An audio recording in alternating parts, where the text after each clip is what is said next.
Lei da gravitação.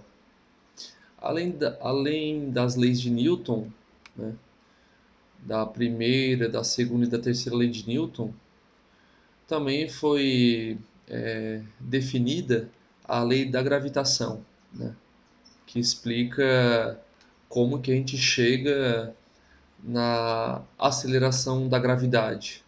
Por que que a aceleração da gravidade tem um valor de 9,81 ou 9,82 metros por segundo ao quadrado aproximadamente aqui no planeta Terra, né? Então essa lei explica para nós que, primeiro, entre quaisquer dois corpos existe uma atração.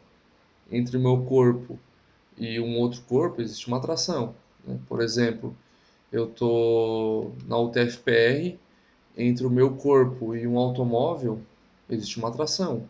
Entre o meu corpo e um furgão existe uma atração. Entre o, sei lá, uma máquina e uma parede também existe uma atração. Existe atração entre quaisquer dois corpos, né?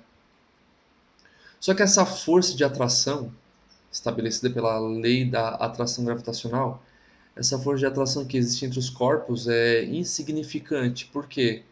Porque a massa é insignificante também, né? Como a massa é muito pequena, acaba a atração acaba sendo muito pequena também, acaba sendo irrelevante, tanto que a gente nem percebe. É uma atração imperceptível, né? Entre o meu corpo e uma mesa, por exemplo, entre o meu corpo e uma moto, né? Essa atração é insignificante, porque a massa de ambos é muito pequena, né? Porém, quando a gente analisa o planeta Terra, em função do planeta Terra ter uma massa consideravelmente grande, isso resulta em uma atração considerável entre quaisquer corpo que esteja sobre a superfície terrestre e o centro da Terra. Então, a equação que explica isso é essa equação mostrada. F igual a G multiplicado por M1 multiplicado por M2, tudo isso dividido por R ao quadrado, né? O F é essa força de atração que existe entre os dois corpos, conforme eu comentei. O Gzão é a constante gravitacional, né? É um valor constante, válido para qualquer localidade do sistema solar, né? M1 e M2 são as massas entre os dois corpos, né? Lembrando que a aceleração da gravidade multiplicado por uma massa resulta nessa força de atração. Então, só corrigindo, recapitulando o que eu havia comentado, com a gravidade a gente consegue calcular a força de atração, né? Então, se eu pegar a minha massa corporal, né, que tem aproximadamente, vamos arredondar para 90 quilos. Se eu pegar a minha massa de 90 quilos multiplicada pela aceleração da gravidade, a força-peso vai dar, vamos arredondar para 10 para ficar mais fácil. 90 vezes 10, 900 kg. Então, quer dizer, 900 newton. 900 newton. Claro, é um pouco menos, né? Eu vou ter em torno aí de 890 newton, 895, né? Um pouco abaixo de 900 newton. Essa força de aproximadamente 890 newtons, essa força é a força de atração entre o meu corpo e o centro da Terra, né? De novo, essa força de aproximadamente 890 newtons é a força de atração entre o meu corpo e o centro da Terra, né? Que é estabelecido pela lei da gravitação, né? Então, continuando. Então, essa força depende do Gzão, da massa entre os dois corpos que eu estou analisando, e o R ao quadrado. Daí depende inversamente do R ao quadrado. E o R é a distância entre os dois corpos, né? Então, quanto mais distante, menor a atração, né? É inversamente proporcional. Quanto menos distante, maior a atração. Então vamos exemplificar o caso da Terra. Como é que a gente chega na aceleração da gravidade? Como é que a gente chega no G? Então, a gente quer saber, a gente está calculando a força de atração, certo? Temos o Gzão, M1, vamos chamar de MT, que é M do corpo que está sobre a superfície terrestre, o corpo qualquer, né? Pode ser o meu corpo, né, que tem aproximadamente 90 quilos. M2, que tem 5,972 multiplicado por 10 na 24 kg, que é a massa da Terra. Então percebo que a massa da Terra é um valor bem alto, por isso que impacta numa força considerável, né? E o R da Terra, o raio da Terra, né, a distância da superfície até o centro da Terra é de aproximadamente 6.371 quilômetros. Lembrando que esse é o raio médio, por quê? Porque o raio do Polo Sul até o centro, do Polo Norte até o centro, é menor do que o raio no Equador, né? É menor, porque no Equador o raio vai ser um pouco maior, né? Porque a Terra ela tem um formato levemente abaulado, né? Tem um formato que tende a um formato de uma elipsoide, né? Na verdade, a Terra não é redonda, ela não é esférica, ela é levemente abaulada, né? Ela tem um raio maior no Equador. Então, esse raio informado é um raio médio, né? Porque se eu comparar um corpo na linha do Equador ou no Polo Sul ou no Polo Norte, eu vou perceber que eu vou ter valores diferentes comparado no Equador ou em alguns dois polos, né? Lembrando que se o raio é inversamente proporcional, quanto menor o raio, maior a força de atração. Então, a força de atração vai ser maior no Polo Norte e no Polo Sul do que no Equador. No Equador é onde eu vou ter uma menor força de atração e nos polos uma maior força. Claro, eu estou desconsiderando a altitude de montanha, serra, né? Eu tô levando em consideração o nível do mar, né? Nível do mar, né? Até porque se eu estiver no Equador e ainda numa montanha, vai ser menor ainda, né? Vai ser menor ainda, porque o raio vai aumentar, né? Continuando então, o Gzão, né? Que tem esse valor constante, MT que é a massa do corpo, M2 que é a massa da Terra e o raio da Terra. Colocando isso introduzindo na equação, o que eu vou ter? Eu vou ter o MT eu deixei em função, né? Eu não substituí, né? Eu vou ter então F igual a 9,82 aproximadamente metros por segundo ao quadrado multiplicado por MT. Eu fiz uma análise dimensional, né? Cortei quilograma por quilograma, cortei metro quadrado com metro cúbico, sobrou metro na 1 e com isso sobrou segundos ao quadrado no denominador, então restou metros por segundo ao quadrado, né? Ajustando as unidades. Então, com isso, eu obtenho que a força de atração é igual à aceleração da gravidade multiplicado pela massa. Então, conforme eu havia comentado antes, a força de atração do meu corpo em relação ao centro da Terra é esse valor em negrito de 9,818 multiplicado pela minha massa, que é de aproximadamente 90 quilos, né? Que multiplicando pela aceleração da gravidade dá em torno de 890 newtons, aproximadamente, né? Ou melhor, vamos fazer um cálculo mais exato então, né?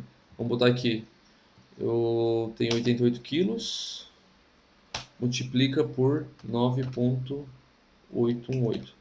Eu havia arredondado só para a questão de entendimento, né? Mas aqui, então. Então aqui, ó, esse é o valor de atração do meu corpo em relação ao centro da Terra, né? Eu havia mencionado 90, 82, um pouco menos de 890, a gente tinha falado 890, 884 aproximadamente. Enfim, o fato é que a força de atração de um corpo ao centro da Terra é igual à aceleração da gravidade multiplicado pela massa desse corpo, né? Bom, quando a gente introduz os valores do planeta Terra, nós temos a aceleração da gravidade no planeta Terra, né? Mas se eu quiser analisar a Lua, como é que vai ficar? Bom, a constante gravitacional continua sendo a mesma, né? A massa da Lua é menor do que a da Terra, obviamente, né? É bem menor. 7,36 multiplicado por 10 na 22. E o raio da Lua também é bem menor do que o da Terra, né? É 1.737 quilômetros. Introduzindo na equação, eu vou introduzir no lugar do Gzão a constante gravitacional, né? No lugar do M1, eu vou ter o ml, que é a massa do, do corpo sobre a superfície da Lua, né? Então, ml seria a massa de um corpo qualquer sobre a superfície da Lua, né, nesse caso.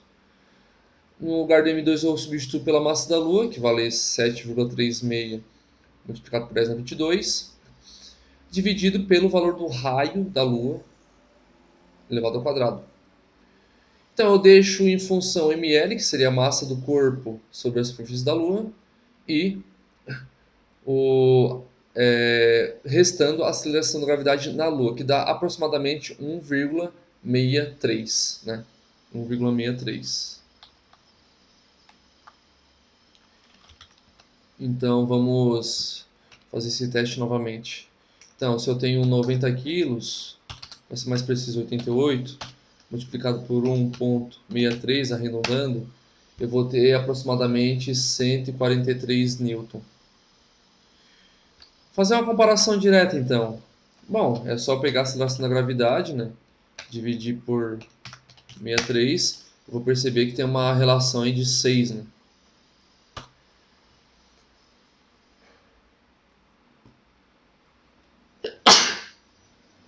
Então eu percebo que na Lua, a força de atração do meu corpo em relação ao centro da Lua é 6 vezes menor do que na Terra, né? Considerando que a minha massa é constante, né? A minha massa, que vale, seja 88 quilos, 89, enfim, a massa que eu tenho na Terra vai ser a mesma massa que eu tenho na Lua. A massa é constante, não muda, né? Se eu estiver analisando no momento pontual, no caso, desconsiderando que eu posso ganhar peso ou perder peso, né? Considerando um caso pontual, né? Instantâneo, né? Tipo, ó, a minha massa agora é tanto.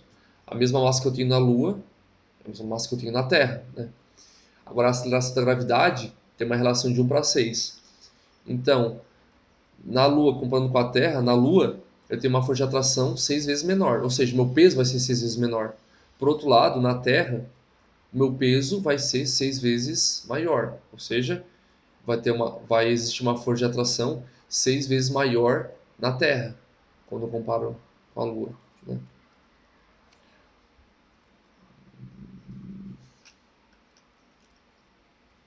E eu poderia fazer o mesmo cálculo para em outras localidades, né? Em outros planetas, em outros satélites de outros planetas, né? Eu ia introduzir a constante gravitacional também, né? Eu ia introduzir a massa daquele planeta ou daquele satélite do planeta, o raio, né, do planeta ou do satélite, e com isso calcular de forma aproximada a força de atração. Ou, né, deixando a massa do corpo em função, eu ia deixar em evidência a aceleração da gravidade naquela localidade, né? Aqui eu estou mostrando, né, a análise dimensional que eu fiz, né, onde eu cortei quilograma com quilograma, metro quadrado com metro cúbico, restando metro elevado a 1, segundos ao quadrado permaneceu no denominador, e com isso restou metros por segundo ao quadrado, que é a unidade no sistema internacional da aceleração da gravidade, né? Então, quando a gente procura em bibliografia, normalmente vai aparecer que a aceleração da gravidade tem aproximadamente 9,81, 9,82, né? E na Lua vai aparecer valor de 1,62, 1,63, né? E depende da fonte que vocês estiverem buscando, né?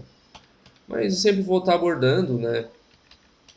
Bom, a gente sempre vai trabalhar com a aceleração da gravidade na Terra. Eu sempre vou estar trabalhando com o valor de 9,82 metros por segundo ao quadrado, né? 9,82,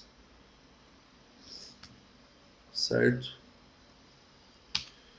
Bom, e aqui estão as referências bibliográficas principais que foram embasadas nesta aula, né?